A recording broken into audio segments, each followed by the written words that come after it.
ID-kaardi kriis, mis vaikiti maha.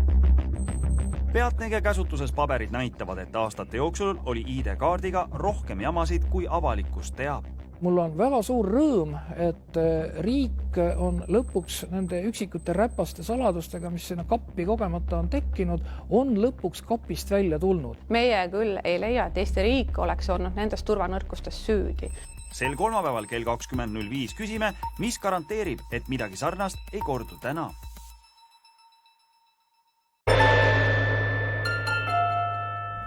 Eesti ID-kaart saab varsti 20-aastaseks ja seda on väljastatud 3,6 miljonit korda. Aga selgub, et me ei tunne teda siiski läbi ja lõhki. Mõned eelmisel nädalal lahti salastatud dokumendid näitavad, et ID-kaardiga, mis on olnud suurtes piirides edukas projekt, on siiski aastate jooksul olnud rohkem jamasid, kui avalikkus teab. Me kõik mäletame 2017. aasta suurt ID-kaardi kriisi, aga selgub, et samaväärne probleem oli ka mõned aastad varem. See ei ole vanades luukeredes sobramine, vaid küsimus kõlab, mis garanteerib, et miskit säärast ei kordu ka täna.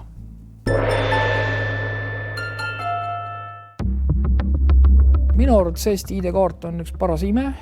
Mina kasutan seda, 100 000 kasutavad seda, laske ka samamoodi edasi. Ja mul on väga suur rõõm, et riik on lõpuks nende üksikute räpaste saladustega, mis sinna kappi kogemata on tekkinud, on lõpuks kapist välja tulnud. See töötab paremini versus see, et me mätsime kinni, paneme kuskile, peidame ära ja ärme räägi. I think that even today the state doesn't know how exactly the ID card manufacturer handles the security of the ID card. Lätist pärit, aga 10 aastat Eestis elanud Arnis Barshovs kaitses kevadel Tartu Ülikoolis ID-kaardi turvaprobleemidest doktoritöö, mis on teadaolevalt kõige põhjalikum sõltumatu uuring sel teemal. Küberturbeekspert Anto Veldre töötas Riigi Infosüsteemi Ametis ehk RIAs ja nägi lähedalt mitmeid neid intsidente. Ning Margus Arm on RIA peadirektori asetäitja, kelle otsusega tehti hiljuti avalikuks rida dokumente, mis neile probleemidele valgust heidavad. Nad kõik kinnitavad, et Eesti ID-kaart, arvestades selle kasutuse ulatust ja rolli, on kõige edukam omalaadne maailmas, aga ligi 20-aastasel teekonnal on olnud mitmeid jamasid, millest avalikkus seni miskit kuulnud pole. First of all, we have to understand that the security of ID card is not only limited to the security of the ID card itself and the chip. So there is the procedures supporting public infrastructure, software, and so on. So a large number of different types of problems that can occur. Exactly. So the ecosystem, so-called ID card ecosystem, is quite huge. So there indeed a lot of things can go wrong. Teades seda tehnoloogia käitumist ja elukaart, siis see ei ole väga suur üllatus, et pigem teeks mind murelikuks see, kui me ütleksime, et 20 aasta jooksul ei ole olnud tehnoloogiaga üldse mingeid probleeme, siis ma pigem kardaks seda, et ju me pole neid siis lihtsalt üles leidnud. Tõsisemad sündmused algasid juba aastaid tagasi, aga ulatuvad otsaga tänapäeva. Juba 2011 detsembris avastasid RIA turvatestijad Eesti ID-kaardi tarkvaras programmeerimisvea. Ehk siis üks viga, mis seal oli täiesti kogemata tehtud, tähendas seda, et kaarti saab kasutada ilma PIN-koodi teadmata. Mis tähendab, et ID-kaart, see on turvaseade.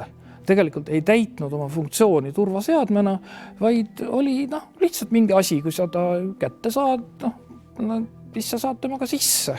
See ründevektor eeldas eelkõige seda, et inimese käest tuleb saada kätte tema ID-kaart ja siis saab teoreetiliselt seda rünnakut läbi viia. Aga kui ID-kaart oli inimesel enda kontrolli all rahakotis, siis keegi teda väärkasutada ei saanud. Lihtsustatult oli probleem, et kui kaardile anda teatav pikk käsklus, ei küsinud ta enam PIN-koodi. Selgus, et probleemsed olid kõik 2011 väljastatud ID-kaardid ehk umbes 120 000. Kaarte tootis tol hetkel Šveitsi firma Trüüb, mille hiljem neelas alla Prantsuse kontsern Gemalto, kuid mõlema kohalik esindaja oli Andreas Lehmann.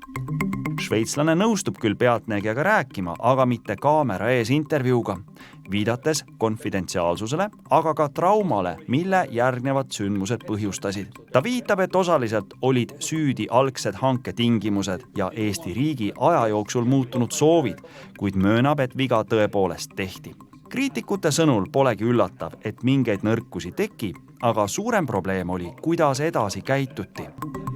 nimelt anti avalikkusele asjast teada 9 kuud hiljem ehk septembris 2012 ja läbi lillede, kui kutsuti inimesi poole aasta jooksul sertifikaati uuendama. Tuvastasime rutiinse ID-kaardi analüüsi käigus, et üks 2011. aasta ID-kaardi turvameetmetest vajab ajakohastamist, selgitas tollane RIA peadirektori asetäitja. ID-kaardi kasutajatel ei ole muretsemiseks põhjust, kaart on turvaline ning kõik sellega tehtavad toimingud usaldusväärsed. This public announcement or the wording in this announcement, it contradicted the actions taken by the authorities, because if there is no risk to worry, if there is no security issue, then why to revoke the cards, right? Tagantjärgi Arnisil ja teistel on mulje, et suhteliselt suur jama vaikiti maha. See, et 120 000 kaarti puhul on võimalik selline teoreetiline rünne läbi viia, kui kaart kätte saada, ilma PIN-koodita seda kaarti kasutada, on tõesti jama. Et seda tegelikult ei tohiks mitte mingil juhul juhtuda, aga ju siis viidi läbi ohuhinnangud, analüüsiti olukorda. Ja eks tegelikult siseringis olid need arutlused väga sügavad, et kõigepealt, kas selline käitumine on aus ja eetiline. Teiseks, kui me oleme inimestele andnud turvaseadme ja see kohe üldse mitte ei tööta, et kas me siis peaksime neile ka sellest teada andma või nad elavad edasi õndsas pimeduses. Ja sinna kusagile keset küla siis see ametlik narratiiv maha kukkus. Mitme allika kinnitusel teavitati toona probleemist ka valitsust, mida juhtis Andrus Ansip. Aga lõpuks otsustati, et teoreetiline oht ei kaalu üles kasutajate ebamugavust ja mainehoopi, kui suur hulk kaarte päevapealt suletaks. Viimased vigased sertifikaadid tühistati alles juulis 2013. Väidetavalt kõik inimesed, kes omal ajal otsusta juures viibisid, liikusid edasi ja dokumendid salastati algul 5 aastaks ning siis veel 5. Kui see praegult juhtuks, ma arvan, et see praegune situatsioon on hoopis teistsugune. Räägitakse rohkem turvaaukudest, nõrkustest, parandatakse ära, siis teavitatakse, et ehitada nagu läbipaistvust ja usaldust selle peale ikkagi, et tol hetkel ühiskond 10 aastat tagasi võib-olla ei olnud valmis veel sellisteks hetkedeks. Sellega aga lugu alles algab. Nimelt tekitati kaartide uuendamisel uus tehnoloogiline probleem. Exactly. And maybe in a sense worse one. This second incident in particular is key generation outside the ID card. So, as you know, our ID cards store a secret value, a private key, which we can use to authenticate online and to give digital signatures. To assure that there exists just a single instance of the private key and it is inside the ID card, the security requirement is that the private key has to be generated by the card, inside the card, and that this private key never leaves the card. Ühesõnaga, ID-kaardi dokumentides on alati olnud kirjas, et võtmed genereeritakse kaardi sees. Nii on see kogu aeg olnud.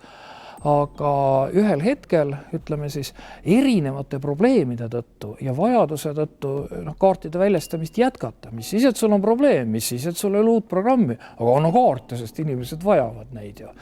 Siis tootja hakkas tegema mõningaid inglise keeles shortcutte, ühesõnaga ümbert nurga lõikeid. This is the security requirement which was breached by the ID card manufacturer in this case. So after the updated software was installed in the card, in the PPA customer service point, the keys were not generated inside the card. They were generated somewhere in some server of the ID card manufacturer and then copied over internet to the card. Tegelikult see on suur probleem, et see niimoodi juhtus ja niimoodi tehti. Ja ilma riigi teadmata. Andreas Leemann väidab, et lahenduse tegi nende kohalik partner, sest tellija ehk PPA nõudis, et kaardi uuendamine ei tohi kesta üle 5 minuti.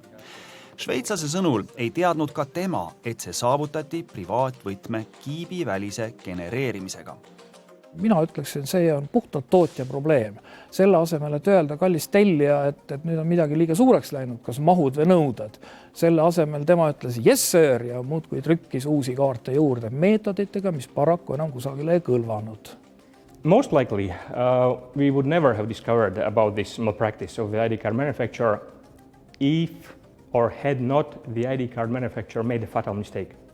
In several cases, due to some maybe software glitch or bug, the same private key was copied into the ID cards of different cardholders. So this meant that these people could impersonate each other electronically. Barsovs hakkas küsimusi esitama ja isegi demonstreeris, kuidas Toivo sai esineda elektrooniliselt üllena ja vastupidi, kuid pikka aega ei teatud või ei tahetud tõtt rääkida. When I discovered it, it sent a signal that something is very wrong.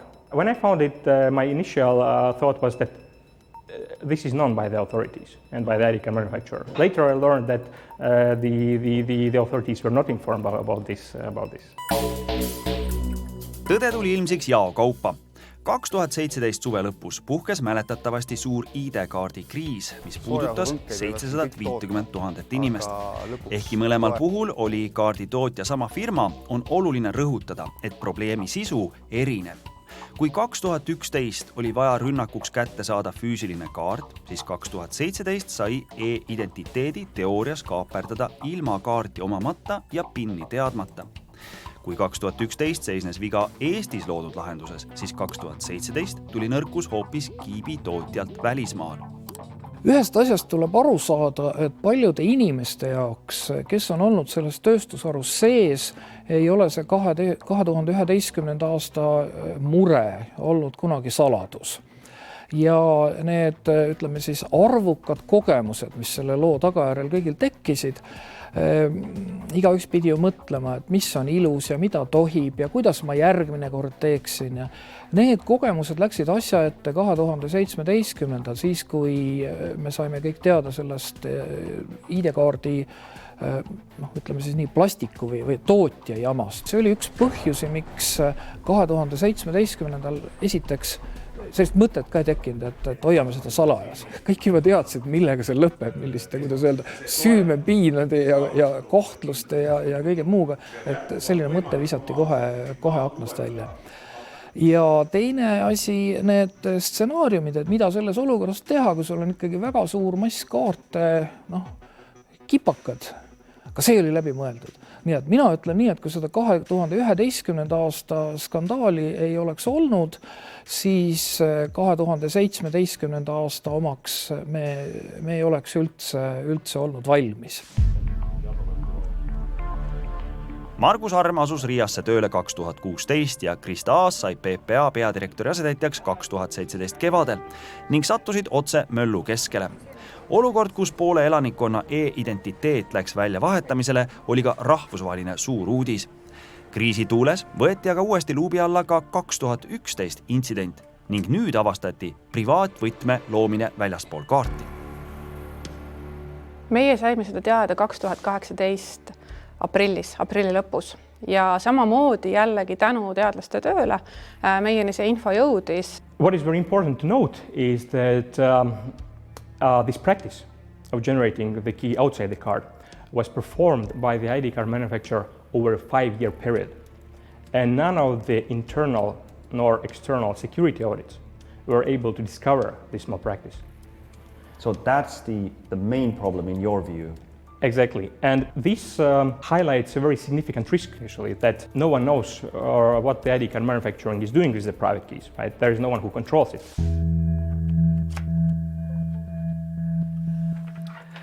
Turvavõtme kiibivälise genereerimise probleem puudutas 74 000 kaarti, millest tol hetkel olid kasutuses veel 12 000, mis lõpuks vahetati välja juuniks 2018. Teadolevalt ühtegi nendest turvanõrkustest, millest siin loos rääkisime, ei õnnestunud ründeks ära kasutada. PPA esitas kohtusse 2 hagi. Üks puudutas niinimetatud ID-kaardi kriisi ja teine kiibivälist võtmete genereerimist. Kusjuures just viimasega seoses hinnati kahju suuruseks kuni 152 miljonit eurot. Üllataval kombel sõlmiti tänavu kohtuväline kokkuleppe 2,2 miljoni peale. Kuidas see nii läks? Tegelikult see 152 miljonit eurot ei olnud kahju, et seda me ei ole kunagi kahjuna käsitlenud ja ei saagi käsitleda, et tegemist oli lepingujärgse maksimaalse võimaliku leppetrahvi summaga. Nüüd, mis puudutab Eesti riigile tekkinud kahju, siis loomulikult mainekahju on üks ja seda rahasse ümber ei arvuta, küll aga kahju, mis puudutab nüüd Eesti riigi kulusid selleks, et seda nõrkust likvideerida ja siis kaartide turvalisus kiiresti tagada, siis need kulud ei olnud mitte 152 miljonit, vaid 2,2 miljonit eurot. Ilmselge on, et mõlemad pooled olid kompromissist huvitatud. kohtuasja vastaspool oli kontsern Thales Group, kes oli eelmised firmad üle võtnud ja soovis eluga edasi minna. Kaebuse ja kokkuleppe täpsem sisu on konfidentsiaalne ja Thales annabki pealtnägijale diplomaatilise kommentaari. Leidsime ühisosa, et mõlema poole jaoks rahuldavalt teema sulgeda. Andres Leeman, kellest kujunes kriisi antikangelane, väidab aga, et tegelikult magas Eesti riik ka ise maha mitu hoiatust ning et potentsiaalselt piinlikku ja kulukat kohtuasja vältida läks kompromissile. Nii et kui mõni inimene kriitilisem vaatab neid numbreid, et halloo, algus küsiti 152, siis 2,2 peale lepiti kokku, et järeldab nendest numbritest, et tegelikult ikkagi Eesti riik oli ise ka süüdi.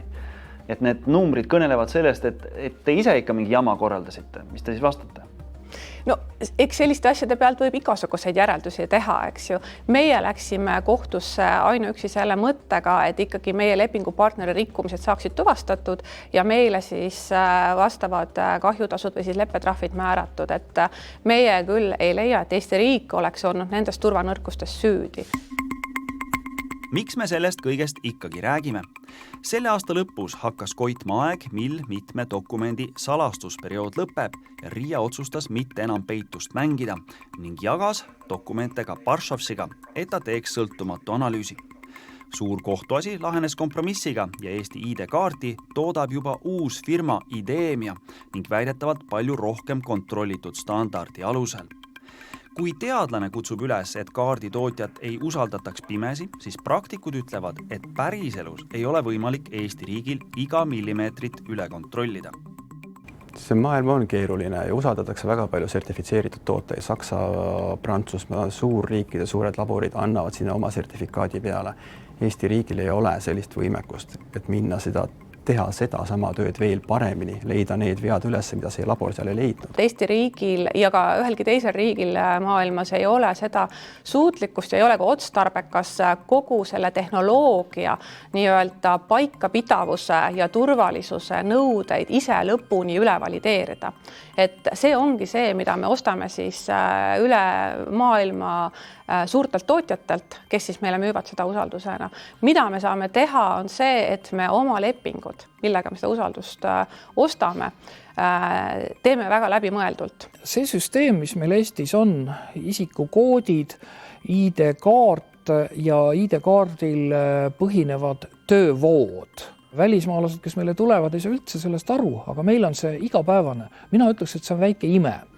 Ja et selleni jõuda, tõenäoliselt mingisuguseid vigu tuli teha, mingisuguseid valeradasid pidi tuli käia. Hetkel me oleme seal, kus me oleme ja minu arust on see ülimalt hea saavutus. Kokkuvõttes, seda võib olla raske alla neelata, aga hüperkiirusel arenevas kübermaailmas ei ole olemas igavest turvalisust ning mingeid probleeme, võib-olla isegi kriise võib esineda ka tulevikus. Loodame väga, et vanad luukered on vähemasti nüüd läbi valgustatud.